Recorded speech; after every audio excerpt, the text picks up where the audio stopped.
सिंध ज़र यूनिवर्सिटी टंडोजाम पारा कणक जी नई जिनसन जो तहकीकी कम जारी।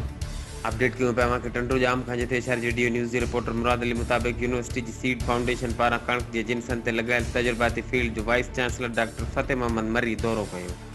ज़र यूनिवर्सिटी जी तजुर्बाती फील्ड में पोस्ट ग्रेजुएशन कंदड़ स्कॉलर्स जा ट्रायल भी लगल।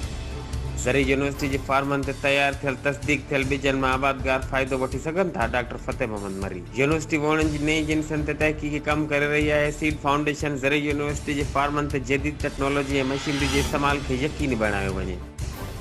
दौरे दौरान director farms Syed Jawad Hussain Shah, chairman high power committee doctor Mujahir लगारी, seed foundation director Zahoor Soomro, doctor Mithal Lund ऐं ॿिया मौजूद हुआ।